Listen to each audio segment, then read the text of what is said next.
નમસ્કાર વિદ્યાર્થી મિત્રો, સંદીપ પટેલ સર એજ્યુકેશન ચેનલમાં આપનું હાર્દિક સ્વાગત છે. બાળકો, આપણે જોઈ રહ્યા છીએ ધોરણ 5 સ્વાધ્યાય પોથી ભાગ 4 ની અંદર વિષય પર્યાવરણ, પ્રકરણ નંબર 18. હવે અમે ક્યાં જઈએ તેનું સંપૂર્ણ સોલ્યુશન બાળકો આપણે આ વિડીયોની અંદર જોવાના છીએ.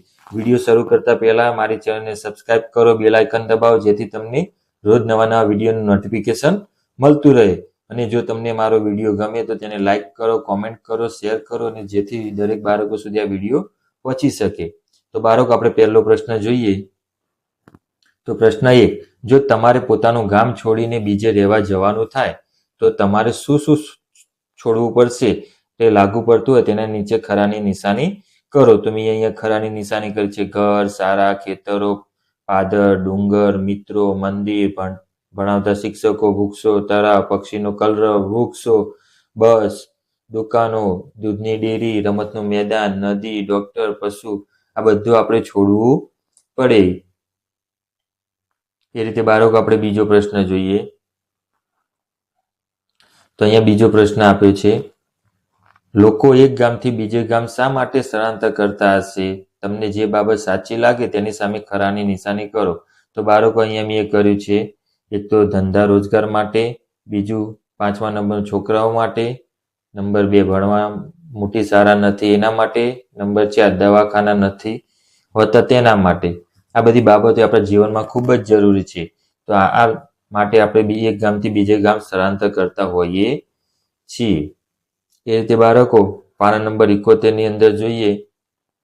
તો અહીંયા પ્રશ્ન નંબર 3, વર્ગીકરણ કરો.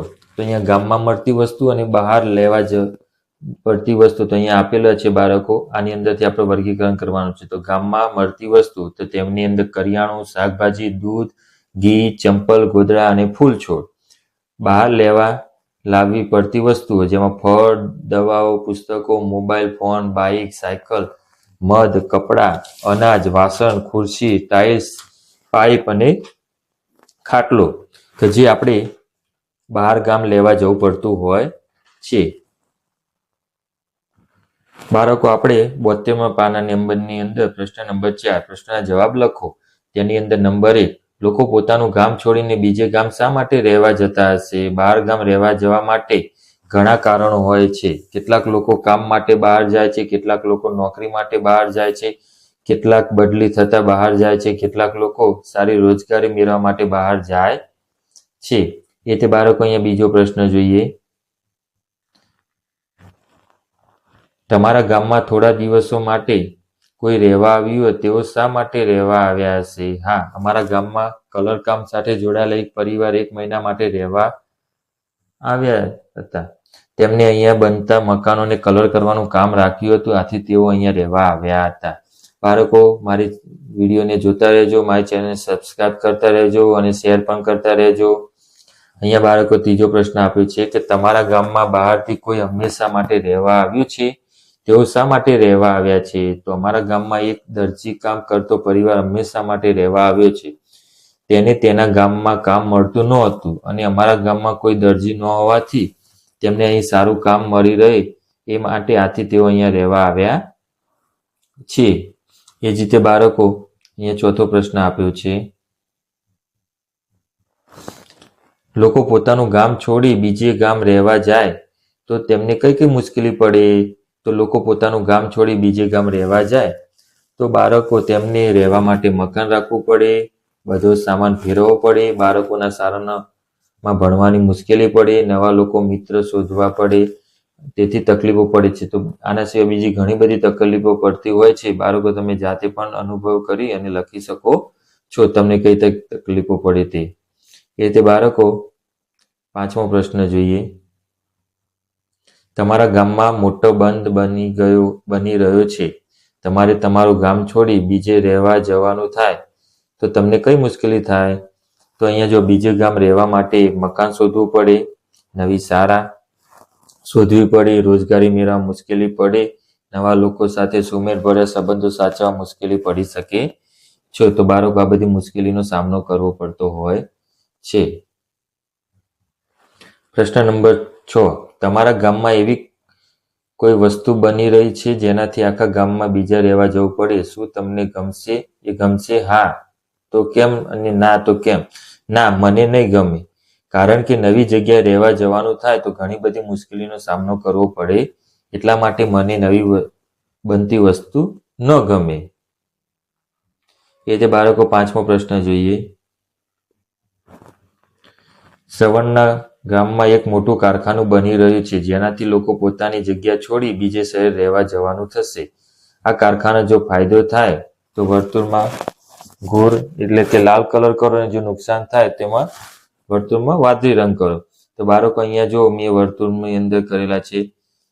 તો અહીંયા જો ખૂબ આવક થશે તો લાલ, અહીંયા વાદળી લાલ, મોંઘી હોટલમાં જમવા મળશે તો લાલ, નવી જગ્યાએ મુસાફરી કરવા માટે વાહન મળી જાય તો લાલ, ભીડભાડવાળી જગ્યાએ રહેવાનું પડશે તો વાદળી, સાંકડા ઘરમાં રહેવું પડશે મિત્રો સાથે બધા વાદળી, અહીંયા જમીન ખૂબ ભાવ મળશે, બાળકોને મોટી નિશાળમાં ભણવા મળશે લાલ, ઉછેરેલા વૃક્ષો કપાઈ જશે વાદળી.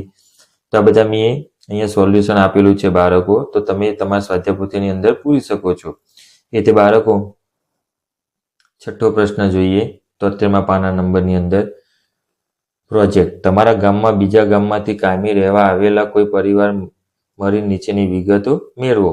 તો અહીંયા જો તેમનું નામ તો મગનભાઈ, તેમના પરિવારની સંખ્યા 4, ક્યાંથી રહેવા આવ્યા છે તે સરનામું ઊંઝા.